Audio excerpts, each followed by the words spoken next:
Jon Dore, everybody. Too sweet, too sweet. Wow.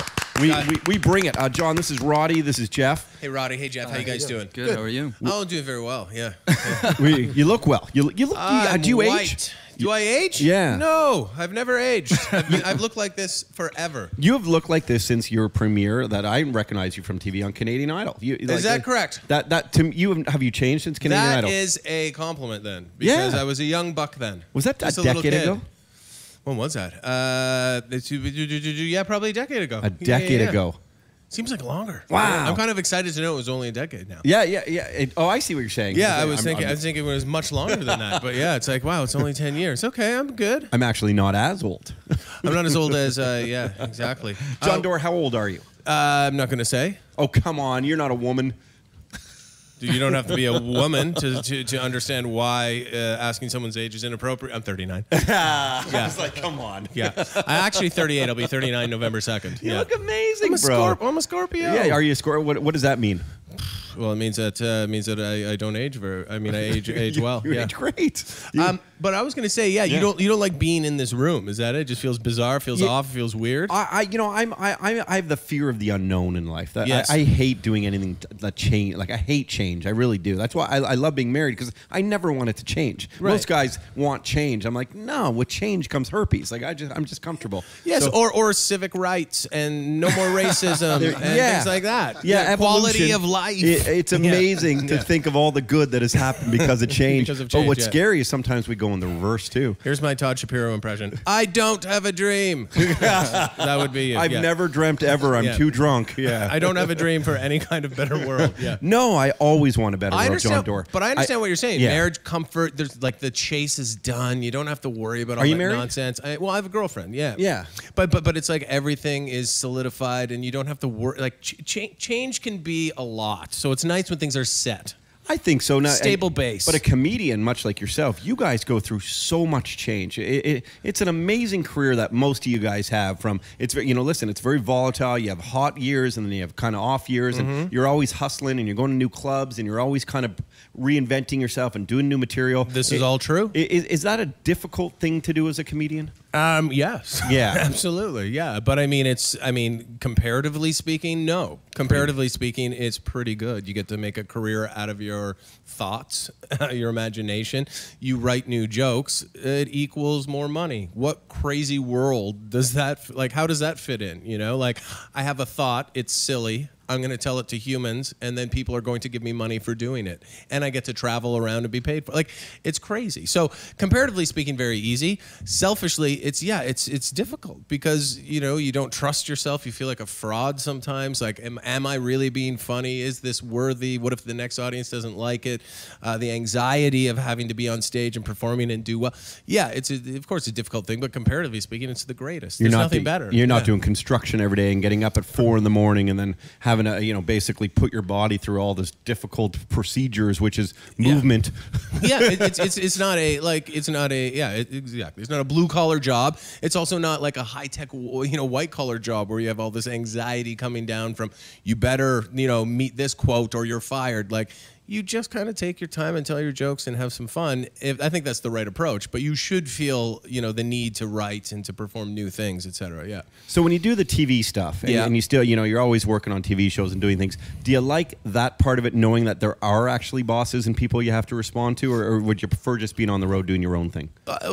Yeah, I like both things, but I mean, for different reasons. I mean, it depends what you're doing. If you're doing someone else's scripted show, I was lucky enough to do a network sitcom a couple of years ago. Yes. And you feel very fortunate because they provide for you very well, but it's not like you're putting your own elbow grease into it. You're not in the edit suite, you're not writing it, etc. You just show up, you say some words, and they pay you very well. Of course, that's nice. But it's not as great as being able. I love the process of television. It's not like you're answering to bad people. You just have to have a conversation with the network when you write and you're in your own edit suite.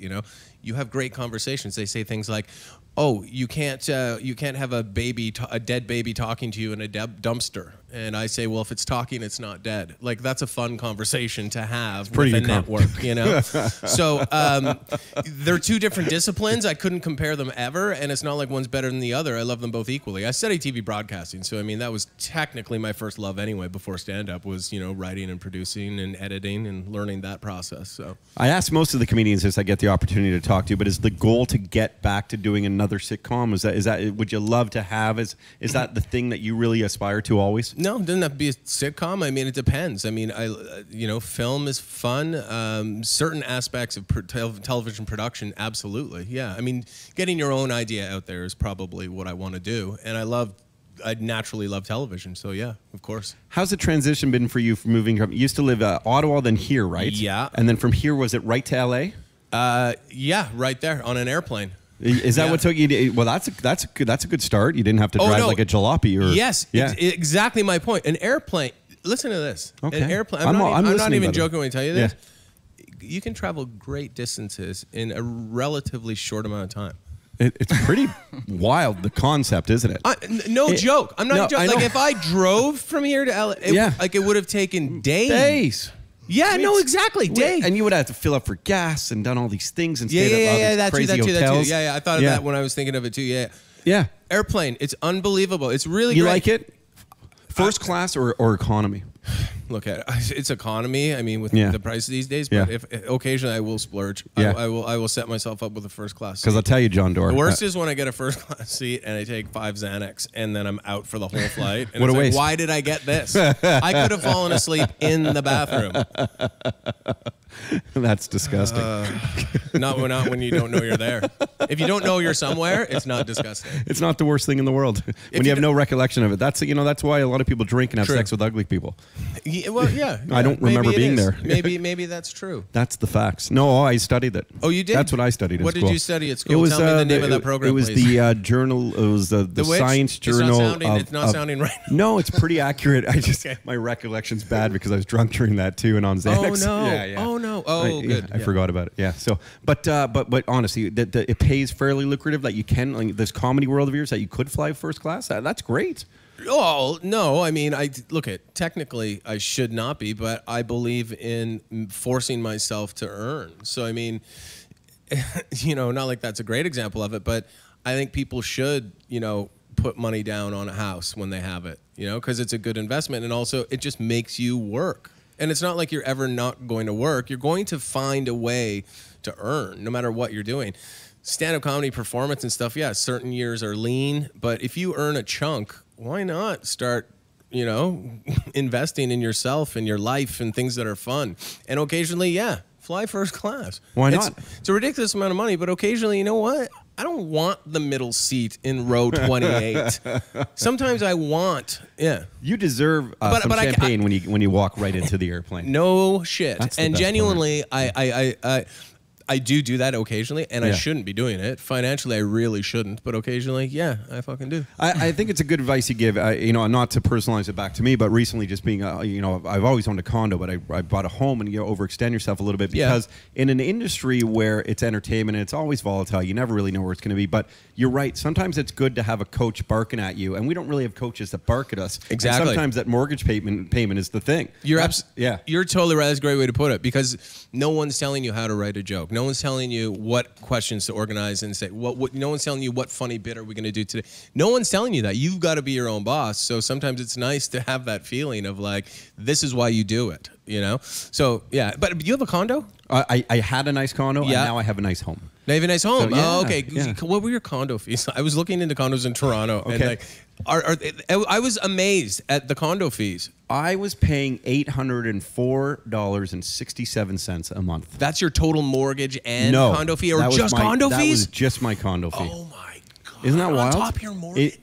And then, you know, it's funny because 2-bedroom. It was a 2-bedroom. I had a decent place, made some money on it. To be honest, I did well there. But good. The thing that really it struck a chord with me after we sold the condo, because when you go through the deal and you look at your lawyer's papers and everything, what you see on it is the amount of money, the refund you got. So I had to pay like September's check, right? Which because I just did the move recently, and then I was only there for 5 days of September, and for those 5 days it was like $170 or something. So it's crazy. Yeah, it's over $30 a day just to be in the place you're at. Yeah. And to think like, yeah, if you're not there, it's like having a hotel you're not using or something. Yeah. It's bizarre. Yeah. That's another great way to look at it. I looked into the condos here, and I'm just like, oh, forget it. I thought, okay, no problem. I'll put a down payment and, have a place here too. I'm like, this is insane. Yeah.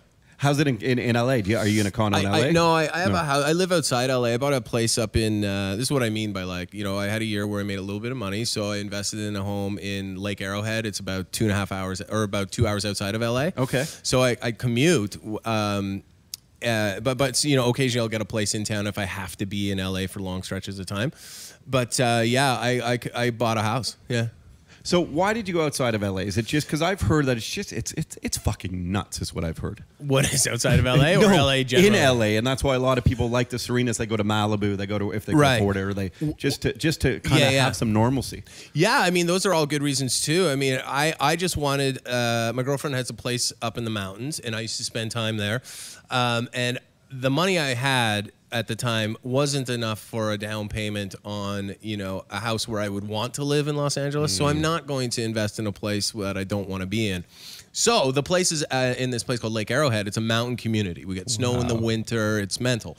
But they were beautiful and affordable. And when the housing market went south, these were like second homes to people a lot of the time. So everyone was just getting rid of them. So I found this great place that is a little farther away. It's like I bought my retirement home first, in a way. It's awesome. And yeah, so it's a struggle. I can't genuinely afford to like live in two places, but it's a stretch commuting every now and then. But being there is so rewarding. It's like there's no noise. In LA, you constantly hear like some siren or someone, gardeners and landscapers. It's all craziness. Up Those there, fucking landscapers. The only thing that wakes me up where I live is a bird. You know what I mean? Wow. I don't have a neighbor. I have trees, and that's it. So does that make it difficult to get the energy though to go out and write something new? Or because Yeah. I would just, especially if you're living affordably up there, Yeah. I'd retire on like a couple grand. Yeah, you're not wrong. For the first little bit, you do. I became a hermit. I didn't want to go out. I tried to find ways to work from home. I had this idea that I was going to be a single panel cartoonist. I just got to learn to draw, and then I'll write all my jokes. And I'm not even joking. This is what I wanted to do. Yeah. And I thought, and then I'll do a podcast out of my basement. Like, I'll figure this all out. I'll never have to leave the mountain. And then I thought, oh my God, you're the Unabomber. This is insanity. Like, your ideas, you're crazy. You're in your own head. And so, so at first you do that, but now I'm actively always going into LA and looking for spots and working. And yeah. Speak to that a little bit too, because a lot of comedians, a lot of guys who go on stage and like speak to thousands of people. It's unbelievable, essentially naked. And Seinfeld said it best in the movie Comedian, where it's like any other job, go and do that naked. That's how we feel up on stage.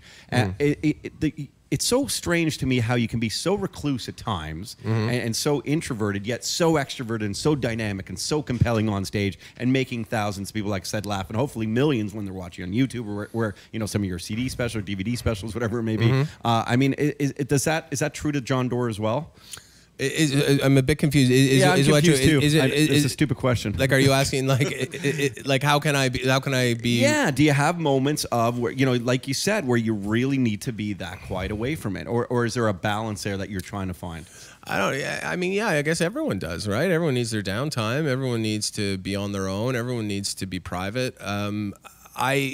It's not a need though. It's just kind of what people do. I think everyone tries to be on their own at some point. But yeah, I don't know. It's very easy to do because I don't have those things. Like, it's not like, I need to be around lots of people. I need to walk on a stage. I need to talk into a microphone, and then I get to hide in a green room until everyone leaves. So it's not like I have to be with everyone anyway. So it takes a lot of balls though to do it, man. And it always takes balls. I mean, do you ever have any anxiety? But through what it? you do takes balls. balls too. Like the first time you get on radio, you're like, what am I saying? What am I doing? Like, how do you know? You know, like I'm up against a hard out. How do I? You know, like you have all these things. Enough. But once you love it, you'll do anything to keep doing it. So you must have loved radio, right? Enough. It's the same thing. Like I just had no other skills. I don't even have a great skill at this, but I figured, you know what? I have a better chance of at least affording a mortgage trying to do this and continually doing this than something else. That's default comedy talk. That's just like, but you must love it too. Like I do. I really do love it. I'll be honest with you. I have genuinely also. I painted myself into a corner where I knew I wasn't going to go to university. You know, I knew that was not a possibility. You're not a university educated? No, I went to college. I studied television broadcasting. Okay. So I went to college because I loved that specifically. But there's no way I could handle a university course load. I just wouldn't be able to do it. So I painted myself into this corner where it's like, well, what can I really do with what? And then I tried stand-up comedy once, and I loved it so much, even though I failed horribly. I loved the idea of it so much that I kept going back and kept going back. And then when you get, it's almost like when you get your first check and it's only for $25, but you're still, I was blown away. I'm like, oh my God, I earned money doing this. And then you keep going back and you keep getting better, and then you're hooked. It's not like, there's no such thing as stage fright once you love something. There's no such thing as fear if you love anything, you know? I think that was profound. I think I may have just been profound. I got some goosebumps. Was I profound just now? That was extremely There is profound. no fear if you love anything. I mean, it's profound. Guys, we'll be right back. We're going to take a break and reflect on what John's just said. We're actually going to write it down and stuff it in fortune cookies. Okay. There is no fear. Yeah. Okay. No, I love these inspirational we're not taking words. A break. Okay, go ahead. We're not taking a break. Sorry, that was me. I got you for a while. I want to get you for a while. I mean, you've done so many great things.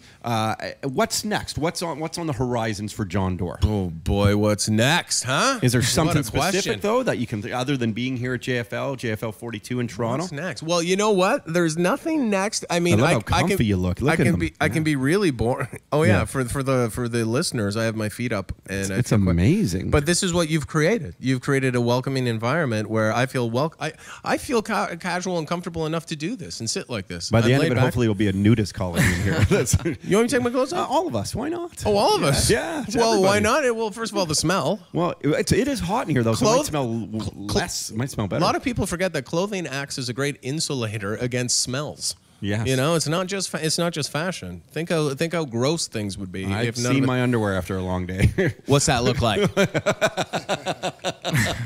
I was going to say something terrible, but I refrained. I once took my underwear off, and in the smear was the face of Jesus. Oh wow! Yeah. My goodness, what was that? That moment where God spoke to you? Was that also profound? Did that open up your horizons and make you spread your wings and want to do more? No, but I set it up as a shrine and charged people to watch it. Yeah. How many did you get through at Lake Arrowhead? I'm a millionaire. Yeah.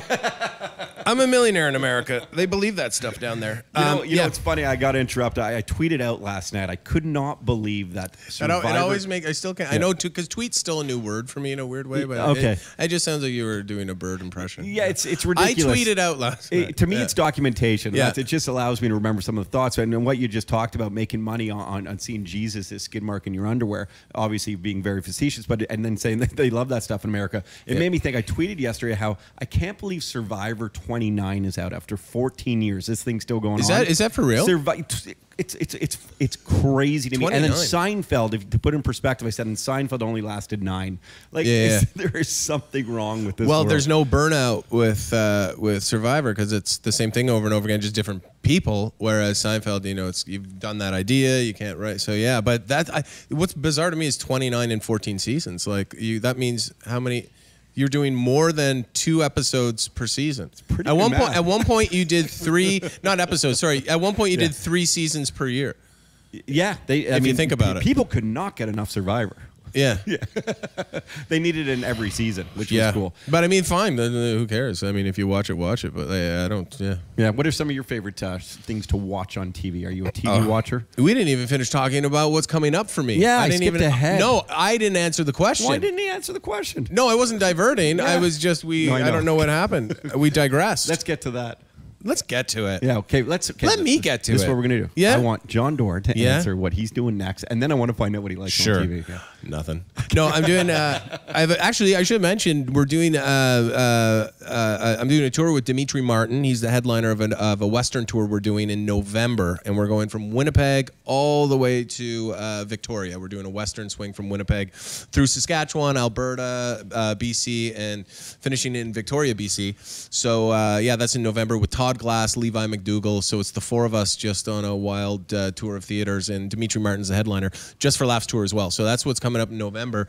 And other than that, we're working on. Constantly, I work with these two guys, Adam and Dave, my writing partners, and we write as much as we can. We pitch ideas. So we had a show in development with Xbox, and then Xbox, because they were going to become, like Netflix and Amazon. Yeah, they'd started up. They wanted to start up their own kind of online, but accessible through Xbox. Sure. Yeah. So we had a writing deal with them, and we had finished our last draft of the script, and then they told us to drop a budget for a pilot, which is great news. And then their entire television department was canned. So that went away. So that was 8 months in work. So we were disappointed in that, but we've since been shopping that show around. So yeah. No, I was just going to ask. TV's got to be tough that way, where you get so close, so many promises, and you think you have it nailed, but the decisions change that quick. Radio's different. We just think, we do, we say it's over. Right. Have you had a lot of those letdowns, kind of?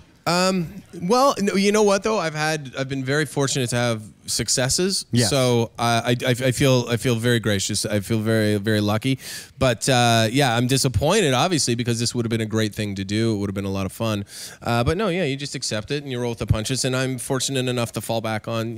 There's always some sort of fallback, and luckily my fallback is stand-up comedy. I get to go and tell jokes, so I still get to be creative. Yeah. And now the TV. What do you like to watch? What do you recommend to listeners of comedy that fucking anything. Oh, comedy wise, I mean, well, I'm a little too critical to even talk about comedy. Are you? Do you become a pretty critical guy because you know you're funny? You know you can command obviously being up on stage in an audience. And I don't know what it is. I mean, I'm very critical, and probably some of it's jealousy, probably some of it's selfishness. To be honest, but some of it's just I'm disappointed in that. I don't know. I love anything British, to be honest. I mean, Alan Partridge, Steve Coogan is my favorite, and they're airing his stuff on Netflix, and I kind of selfishly don't want them to, because I felt like he was Steve Coogan. Is he was like the doctor or something on Kirby I love when no one knows Steve Coogan. He was on Kirby Enthusiasm for a couple. I know exactly who he is. But the reason I love it is because I feel like I want him to be just kind of like mine and my friends. I don't want lots of people to know who he is. Okay. I want him to be like my own. Like feel like he's only making shows for a little club. Yeah. He's a genius, and so Alan Partridge. If you've never seen I'm Alan Partridge, the 2 seasons of that, they should. It's great. But no, the only shows I watch now are anything on HBO, anything on AMC. Like I watch The Leftovers, which is probably the show that I'm hooked on right now. I can't wait for season 2. Yeah, Roddy. I just had a question. Oh yeah, sorry. I wasn't. Well, yeah, hey guys. You were ignoring me the whole time. I was ignoring both. I was ignoring both of you the whole time.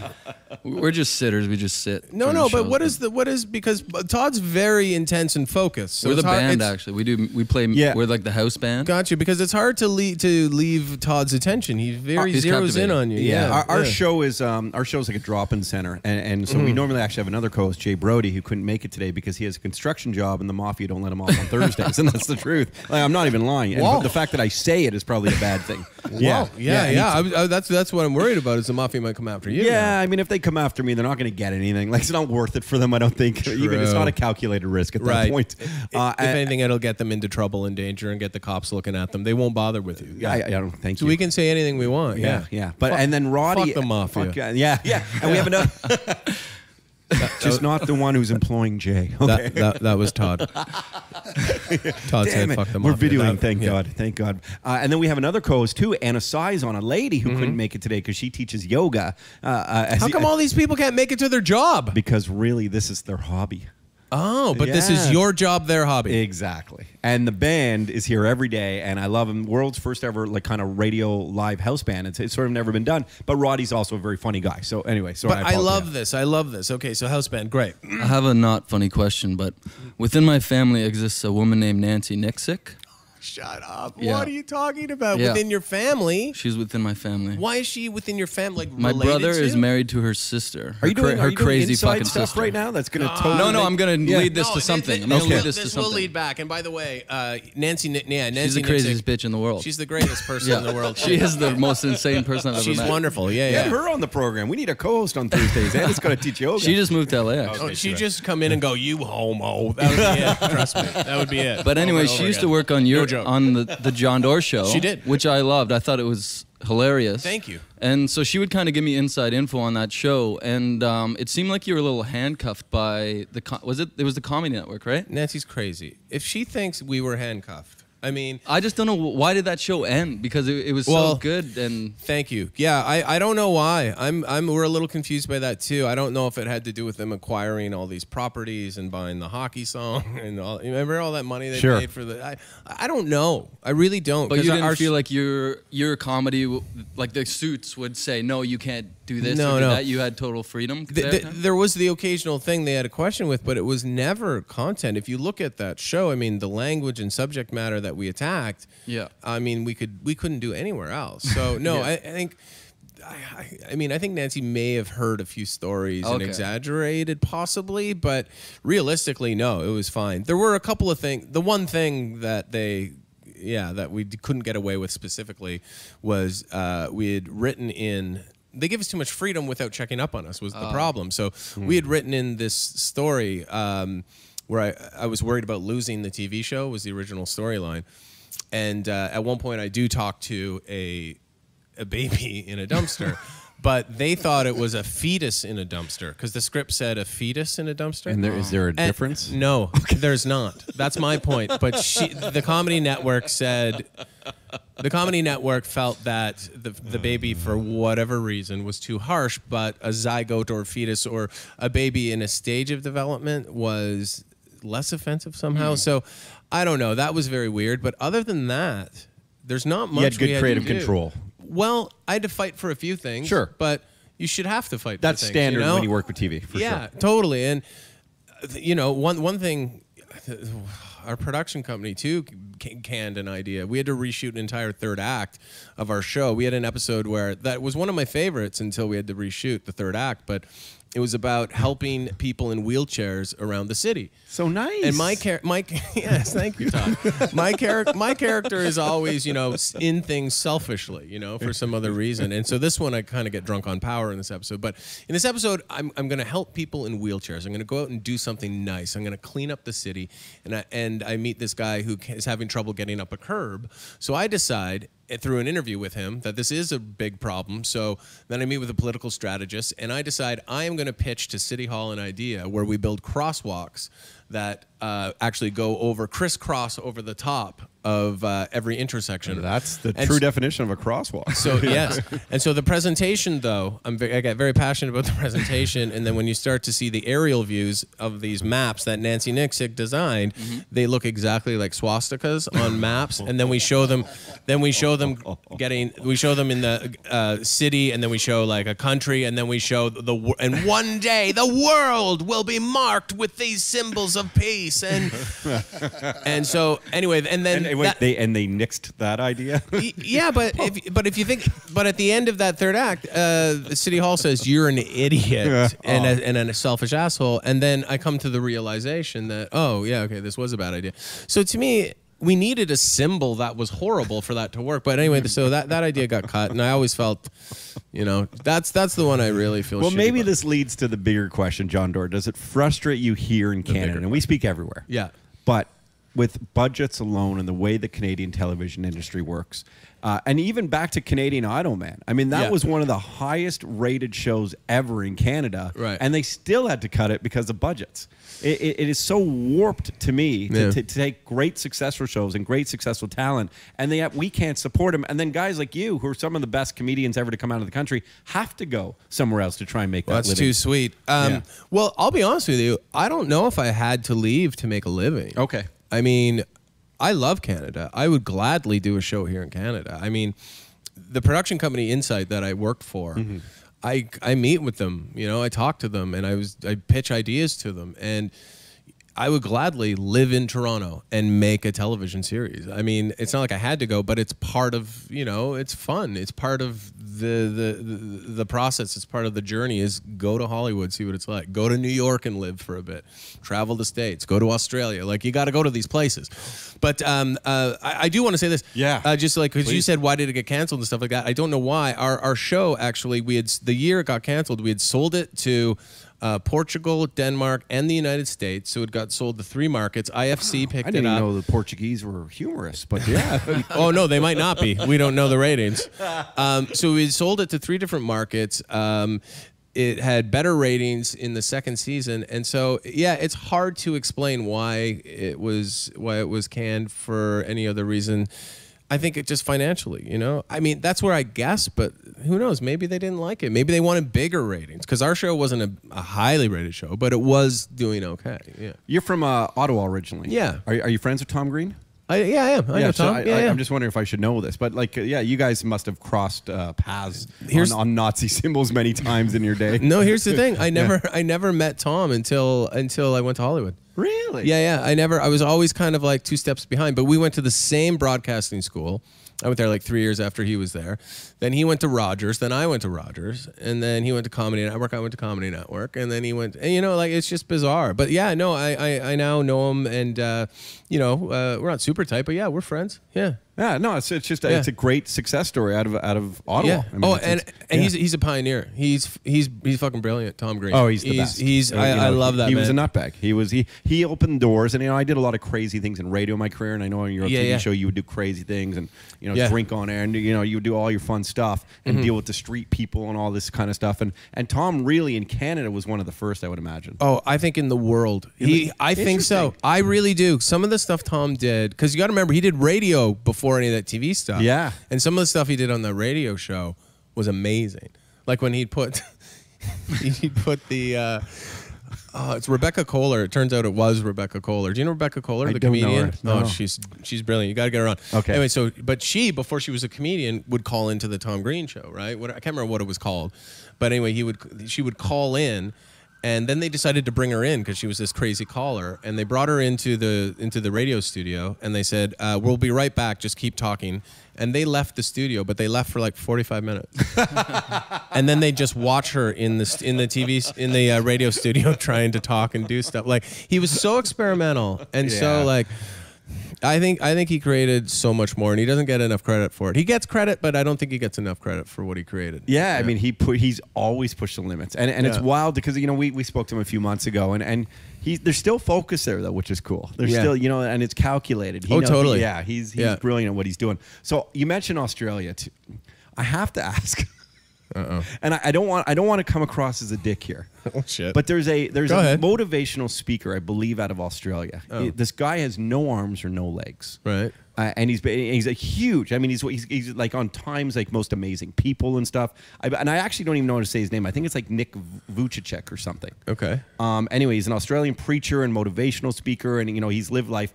And I've always thought, I mean, other than the fact that you do have arms and legs, for people who don't know Jon Dore, that like you could be this guy's twin brother. But why would this be? I don't want to. There's nothing insulting about this. No, because I don't want it being like, oh, there's the guy with no arms and no legs. He looks like Jon Dore.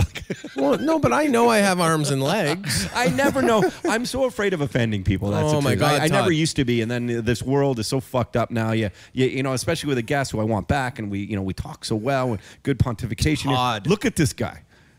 Like, wait, let me show Roddy first before you see it. If you were just to see this picture, would you think that's Jon Dore? That's a doppelganger. It's a doppelganger? I've got to see it. Minus the limbs. Look at this guy. Oh, my God, I can kind of see that. No, I know what you mean, though.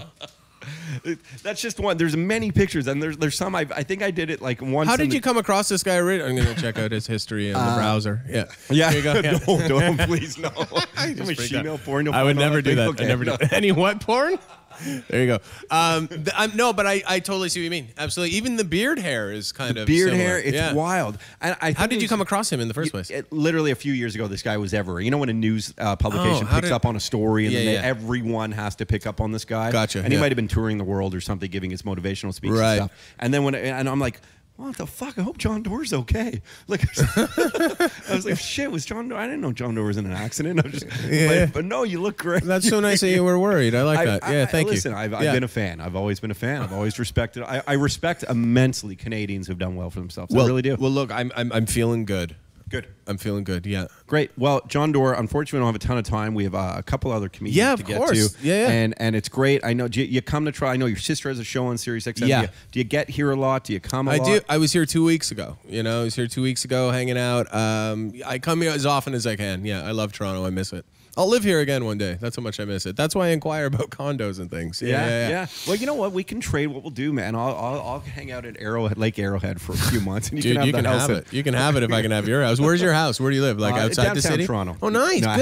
I had to stay in the heart. Yeah. Well, you have to. Yeah. That's the thing. But wow, good for you. Thank you. Yeah. No, a house in downtown Toronto is the way to go. And you're raising a family there? Well, I mean, I'm leaving it in. You have no, but did you say you have a? Did you say you have a son? No. I just have a wife. Yeah, okay, gotcha. But is the plan to have kids? Yeah. See, no, honestly. But raising kids in downtown Toronto it was so great. How cool would it be for a kid to grow up in Toronto? They grow up with such diversity, such culture. It really is an amazing city. I mean, and I really like LA too. People are hard on LA. I think LA's great. I love LA. Yeah, I absolutely love LA. I find it fairly diverse too. I don't know, man. My experiences there is there's not really. Everyone laughs at me when I say there's not a ton of pretension out there. I find people are pretty cool. Yeah, no, they are for the most part. Absolutely. There's you find pretension anywhere. Yeah.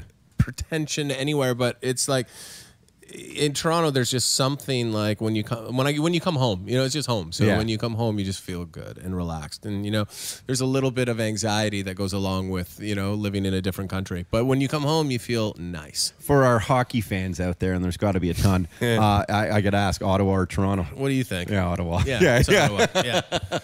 People have a hard time because I love the Ottawa Senators, but I also kind of have a little bit of Habs in my heart. So people, you're not allowed to have two teams. Okay, I'm breaking the fucking rules. Yeah, exactly. Like, I like the Habs, but no, I absolutely love the Ottawa Senators. Yeah, you don't know what it's like to go to war. Well, it's just hockey. Exactly. It's a distraction from the inevitability of death. That's what it is. I love the Ottawa Senators, and I happen to like the Habs a bit. But I love when the Habs play Toronto, or when Ottawa plays Toronto, and unfortunately in the playoffs we never win. But are you a Leafs fan, or are you a hockey fan? You know what? I am a big hockey fan, but as like you said, this distraction of inevitability of death coming, I find that I'm trying to focus my time on other things too now. Yeah. Like last night there was a preseason hockey game, and back to the Twitter machine, I'm going like, people are going fucking nuts. I'm like, it's preseason. I know. People they go crazy. Yeah, sports is hysterical. Yeah, but I love it. And living in LA, it's great too because the Clippers are so fun to watch. Yeah, and that's pretty much the where Kings, it is for me. Yeah. I mean, fuck. Kings too. Yeah, did you go to hockey? God, I could talk to you all day. Yeah, I've been to Kings games many times. Yeah, but I find it so hard to root for them. Like, even though I live there, like, I like them. But it's so weird. What is it with hockey in like your heart? It's like ton of Canadians on the team though. I know, but it's so hard. I can't do it. I just can't do it. Like I love. Yeah. Anyway, I could root for Gretzky's daughter though. Yeah. Gretzky was just here, right, for the film festival? Gretzky was here for the film festival. Gretzky was also here. He's like BlackBerry's spokesperson now. So they BlackBerry released a new phone yesterday to try and, I guess, compete in the business world with iPhone. It's called the Passport. And Gretzky's sitting there going, like, this is my favorite phone. I'm like, that's almost not fair. You get the greatest person of any sport of all time and pay them to say something's the greatest. It is. Well, maybe he needs some money. Yeah. I heard he's. I think they're doing fine. Yeah, I think they're doing absolutely fine. Yeah. And his daughter, by the way, is pregnant. For those people who are hoping to get his daughter pregnant, and it's, judging by her pictures all over the internet, didn't seem like it might not be that tough. But she's pregnant. She is pregnant. Yeah. Is this the daughter that was revealing? Okay. Paulina, right? Is that her? Yeah. Oh, okay. And she's with a golfer, Justin, a golfer who does a ton of cocaine. No, I'm not even lying. I have no idea who that is. Yeah. One of the top earning a golfer golfers. that does a ton of. How do you know he does cocaine? There's been rumors of his drug use, and I should say alleged, but right. Yeah, or whatever. He still put one past the goalie, though, right? Yeah, or whatever. Yeah, alleged or whatever. Who cares? It's just a rumor. It's just slanderous. Who cares? Yeah, exactly. I could just lose my career. Yeah, exactly. See? Yeah, but you'll find something else. You got to fall back, right? Yeah, man. What is it? Yeah, doing cocaine on the street and selling it to, Oh, to golfers. boy. Yeah. What songs do you play on that guitar? Hey, Jon Dore, thank you very much. Go find this guy all over the internet, on Twitter. You're just TV's Jon Dore, right? That's right. Yeah, at TV's Jon Dore. And yeah. your website? In progress. Oh, yeah. It took me forever to even get on Twitter, but I got no a kid website here who yet. can make you a website for next to nothing. You want to? Well, you don't have to do it for next to nothing. Can you make a website? Yeah. Honest to God, Okay. he just did ours. He's great. Let's talk. I'm being totally serious. Yeah, Okay, yeah. and he's the night. He does it. He does a lot of profiles for a lot of actors and stuff. So it's exactly up his alley. Sam. He's also a virgin. What's your name? Samuel? Samuel. Okay, Samuel. Right. The nicest guy you'll He's ever- also a virgin. Is that what you said? Oh, okay. Yeah. With that naked news chick, you know that. Well, now is that true? It is. Well, why is he outing you? so shy. He's talking You don't about care? it. Oh, okay. You're cool with it? Yeah. All right. I would love to have a virgin make my website. yeah. You know the work harder. Yeah. They're not distracted. I'm gonna be jerking off the whole time. Like, let's talk. Honestly, yeah. If you have a card or whatever, yeah. Okay. Oh, great. All right, cool. Well, But thank you guys. Appreciate it. No, Yeah. thank you. We just did a business deal too for a kid who's giving us he's donating his time here. Now maybe he can make a little cash. So I love it. Another hobbyist. Yeah. He is. Well, I mean, he's still young enough to maybe have some hope in the industry. Is The other Emily guys were desperate. Emily next? Emily is next. Oh boy, Yeah. oh boy. Yeah, Emily Heller is here, and Emily's fun. You know how I Yeah. heard about Emily for the first time? On Sirius Radio. I think it was either Ron and Fez or Raw Dog. I know Ron and Fez are on Raw Dog now, but they were airing some of your clips, and that's where I heard you for the first time. Yeah, very funny. You're talking about positive interpreting rap lyrics positively. Yeah, amongst other things. Anyway, but you got a funny lady coming I up. can't wait to have her on and Yes. doing a ton of stuff. So she's coming up. I got to thank a bunch of the sponsors. Once again, let's give it up here. Thanks, for guys. Thank you so much. Canada's Own, living in Lake Arrowhead. Sounds like a camp, by the way. It feels like it.